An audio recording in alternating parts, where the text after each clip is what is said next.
Alec Pierce and the Indianapolis Colts are the best team in the NFL right now. Let's get into it. Really quick before I get started with the music part. So, how do people get away with playing music in their YouTube videos? Because I can't play any MGK songs. I guess I'm gonna have to stick with Upchurch, which is fine. But I really like MGK and I really want to play his songs. But I see people do it all the time. Do they just get rights? Do they credit them in the comments? I looked it up and it said you got to give them credit. I tried doing that and it didn't work. So just as a little sidebar here, I'll probably only be playing non-signed people's music in the beginning of my shows from now on. People who aren't signed to a record label, so I can actually play their music. Anyway, enjoy. Sorry. These motherfuckers that I said nothing, don't click my buttons. Might accidentally nuke something. I'm flatting my Putin when dropping the beat of a dang.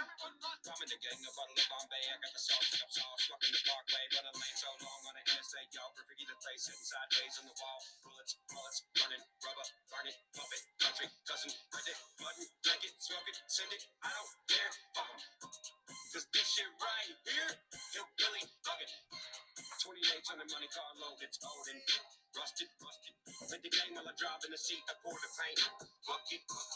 Gear shift the log and chain loaded at each link. Inside a stuck in boxy beat. I can't fall with the balls, I like the same gimme. Many wanna say me, but I'm not a rookie. Raw with game of place. Many try knocking me off and saying they didn't do it. And I ain't even worried a little bit. Enemy illegitimate. Hippopotamus, the hip hop snapping them, getting them really dead. Nick really red, pen and pencil, hit him with a pistol whip. Logo looking for the shell case, cause there ain't none. Pencil tip. Yeah, I don't think I have a problem playing that song. That's one of my favorite songs. That was I Don't Really Care by Ryan Upchurch. Because I don't really care if anyone thinks that I shouldn't be playing any kind of songs in my videos. Because I like it. I want to. We spent too much time on this intro. Let me get into the Colts versus the Chargers. Y'all don't care about my music taste. So speaking of that, my channel name has been JD's Tunes for the longest time. Because I love music and because, my idea was like I'm JD. These are my tunes. This is the stuff I like, and I still agree with that. But I went through a recent name change. I went to JD's Takes, and I think it's not a very big change. Seems very easy. I think no one has really had a problem with it. I changed it on TikTok where I've got like the most followers and stuff, and nobody really seemed to notice. So that was good. All right. Now that I am done rambling, the Colts get the win over the Chargers 38-24. We win by 14. We had this game in hand way, way, way longer than just that fourth quarter. Since the first quarter, we had the game in hand. And I really just think it's a testament to how we can come together. Even fans this week were like, this could be a loss. Like we could get a bit exposed here, and we didn't get exposed. So I'm happy about that. Actually, I think the opposite happened. I think we legitimized ourselves as an actual contender.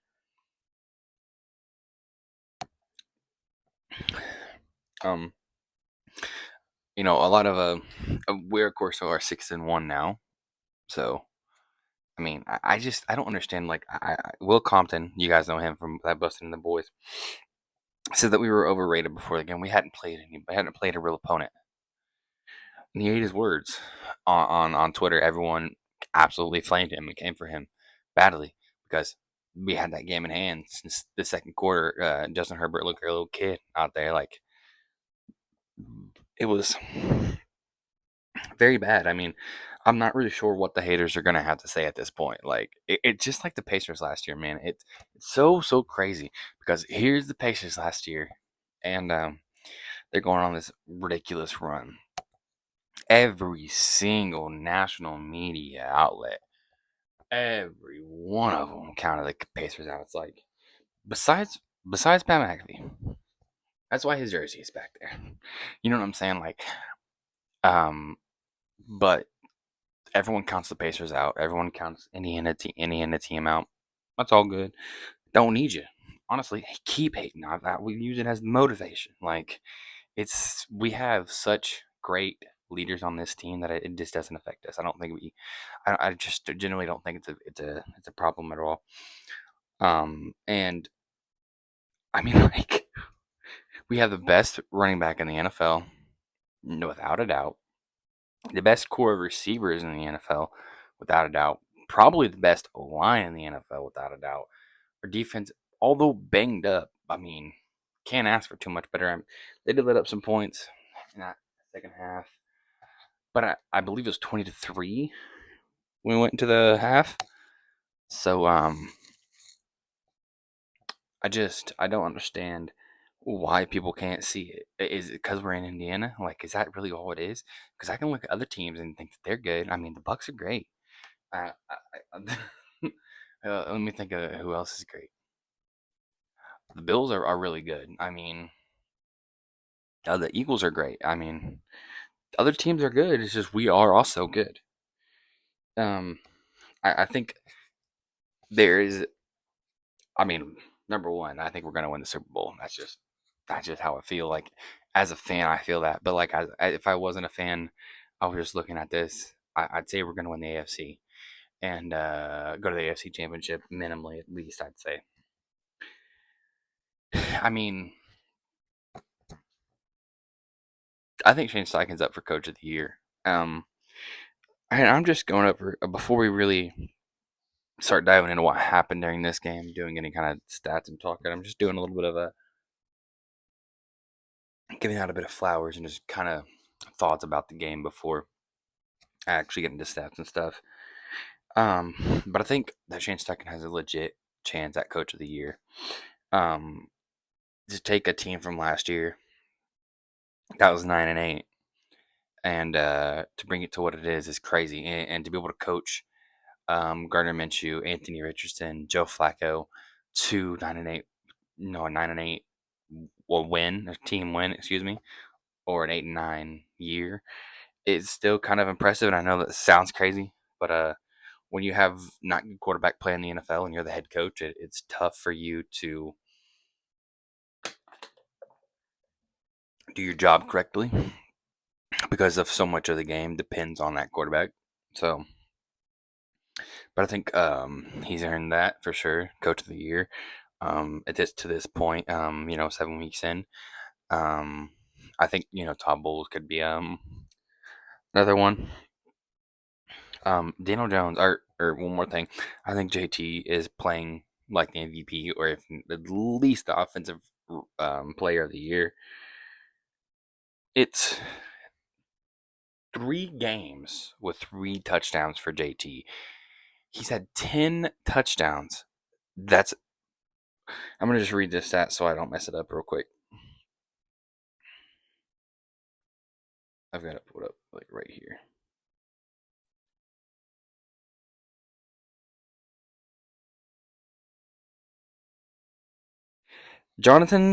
Colts running back Jonathan Taylor has more rushing touchdowns this season than 4 Hall of Fame running backs combined. Saquon Barkley, Derrick Henry, Christian McCaffrey, and Alvin Kamara all combined rushing touchdowns 10.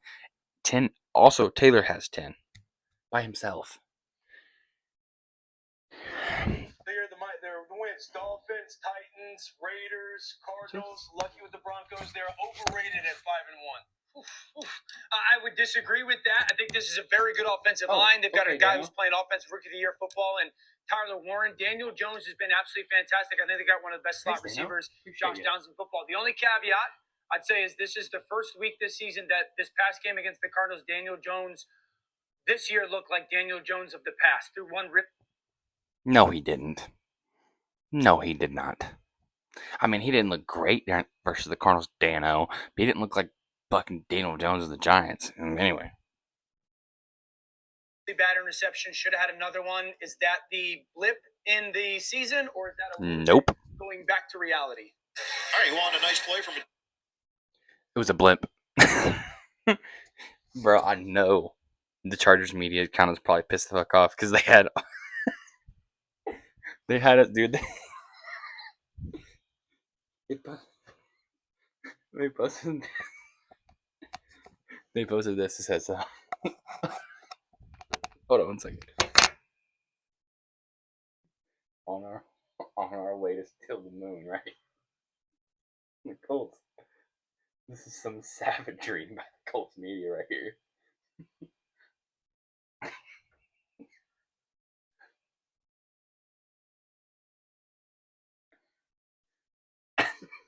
That's funny.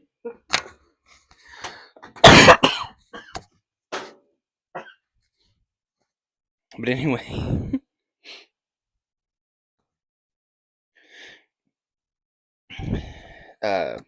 yeah, I often enjoy the Colts media. I think sometimes they're pretty silly, but sometimes they make me laugh, and that was a fucking good one, dude. I liked it. Or like when they put out a video of uh it was mic'd up with Daniel Jones and he was saying a word. That was pretty funny too. Um, yeah, Anthony Gold started, and I didn't even see it, AD Mitchell, but like once, and he was confused as to where he was supposed to be. I literally seen him line up just and be confused immediately. That was nuts. The Colts scored 41 points versus the Titans, 40 points versus the Raiders, 38 points versus the Chargers, 33 points versus the Dolphins, 31 points versus the Cardinals, 29 points versus the Broncos, and what was it, 38 yesterday? 38. And y'all are still not believing in this, man. I don't know. I can't know why. I don't know why. I don't know what it is that y'all don't see yet. Everyone else in the room can see it. Absolutely. Daniel Jones interviewed after the game, kind of on the sidelines. He was, asked, what did the national media not know, or what did people not guess about the Colts going into the season? And he said, "quote, well, they didn't know a lot, did they? No, they didn't, Daniel. I like to see my quarterback throwing a little bit of moxie in it, a little bit of, well, they thought they knew what they was talking about. Look at us now, like." I like to see a bit of bragging. I know other people might not, but I do. I think it's cool. I think it adds a little bit of flavor to the to it. I think all of our receivers are underrated for sure. I think Alec Pierce might be the top of the underrated list, and the main reason I say that is because he really only catches one type of ball, and that's like a fade, jump fade ball type of situation. Um, and he's so good at it, like so good at it. He catches the occasional crosser or something, but not very often. But yeah, I think Michael Pittman is. I mean, every year I say this, but he just keeps actually somehow getting a little bit better, and he somehow has. I mean, his stats are very ridiculous, and like they're just very consistent. Is the most craziest thing. It's not like he has the most outrageous stats or he has like a whole bunch of but Michael Pittman had 7 receptions for 58 yards and a touchdown. Tyler Warren had 4 receptions, 69 yards and a touchdown. Alec Pierce with 5 receptions, 98 yards, with an average of 19 yards per reception there, which is nuts. As far as rushing, we have obviously Jonathan Taylor, 3 touchdowns, an average of 5.9 yards per carry, 16 carries on 94 yards. We had Amir Abdullah had 2 rushes for 19 yards. That was crazy. Daniel Jones had 5 carries for 7 yards, and that's pretty funny. And then on defense, we had Nick Cross with an interception. We had one and only Mr. Grover Stewart had an interception. I don't know if he's on here. Where's he at? I wonder why he's not on there. I know he had an interception though. Oh, there he is. Yeah, interception by Grove. Nick Cross with 6 tackles too. That's pretty lit, man. So yeah, great game. Let's see. Go to the Charger stats now. The thing about the Charger stats here is Justin Herbert had 420 yards. He went 37 for 55, which is nuts. Justin Herbert was their leading rusher with 31 yards and average of 5.2 yards per carry. And Kamali Vidali got the ball 9 times for 20 yards. The leading receiver was Keenan Allen with 11 receptions for 119 yards. Gatson, ORONDE Gatson the second had 7 receptions for 161 yards and a touchdown, and Quentin Johnson had 2 receptions, 30 yards and a touchdown. So, we did indeed our defense let up a little bit more than it should have. We were super super banged up though. Getting into the game just a little bit here.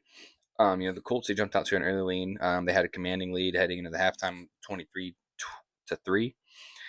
Chargers attempted a second half rally, but never really closed the gap at all. Obviously, Jonathan Taylor had a standout performance. Daniel Jones had a standout performance. The Colts offense totaled 401 yards, which is pretty good. On third and fourth down, the Colts converted 5 of 31 third down and 3 of 3 of fourth down.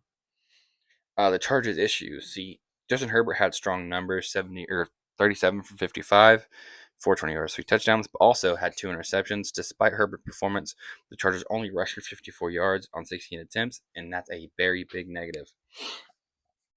You can't. I don't know if that's what the Chargers always do because I don't watch the Chargers,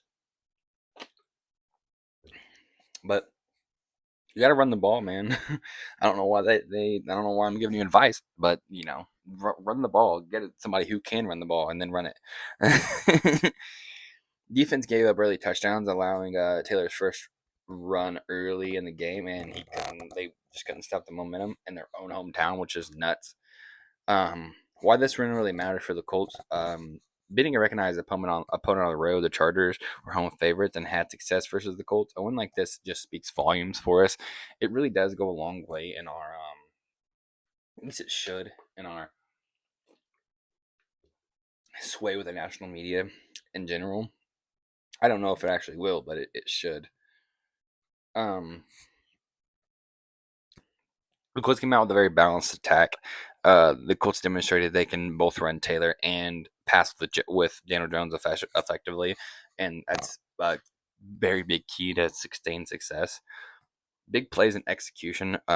Early scoring drives, 3 of 3 on fourth down, solid conversions, and all that really shows a big level of maturity in this team. The season record moves to 6-1, which gives them strong positioning in the AFC and their division. I think we win the division. No doubt about that. Proof they can beat good teams. This is no cupcake win. The Chargers are very good, and the Colts made them look flawed, and we did a lot. Matchup exploitation. They took advantage of the Chargers' weak defense and made their points count. We totally did do that. I think the Chargers came out expecting less of us. I don't know why. Sorry, I'm having trouble understanding right now. That was weird. Alexa just started talking to me. Anyway, I don't know why they're counting us out. They shouldn't, but you win some, you lose some there. uh, I think the Chargers lost for. Let me give you some key reasons why here. The run defense was really bad, allowing 3 touchdowns, obviously, and almost 100 yards. They had 2 interceptions. Ineffective rushing attack, a slow start. They need to regain their identity because they're losing it at this point. And they're moving forward. The Chargers must improve on their run defense, get their ground game going, and avoid giveaways. They have to.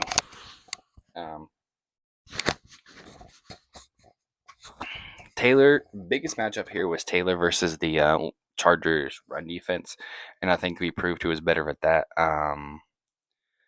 Fourth down conversions, like the real key to the games here is the fourth down conversions. We don't like that first one out the gate was a big one. What this win really means for the Colts is this one boosts accountability. They aren't just winning; they're beating we're beating opponents at the next level.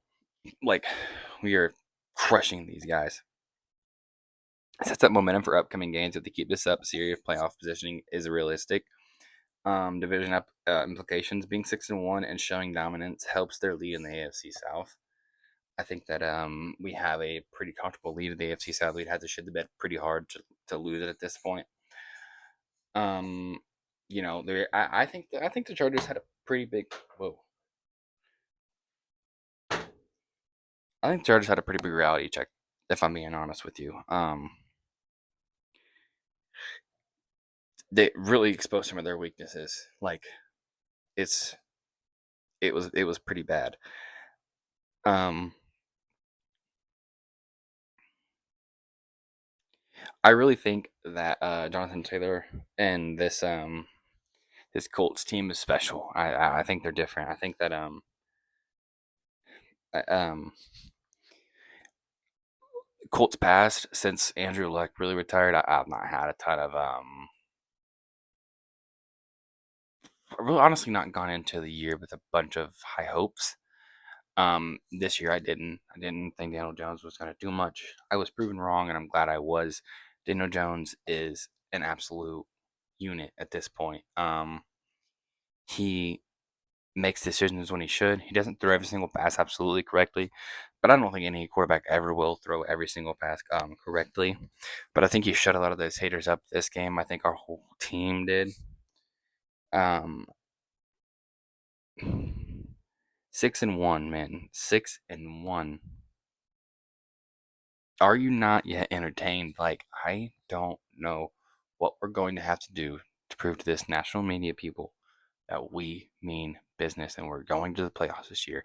And we might even go to that fucking covenant. Lo and behold, I ain't been there since 2009. We might even get to that damn game. I know we're going to the playoffs at this point. We have like a 97% chance now. So thank you guys so much for tuning in. Man, I love the Colts. I love this.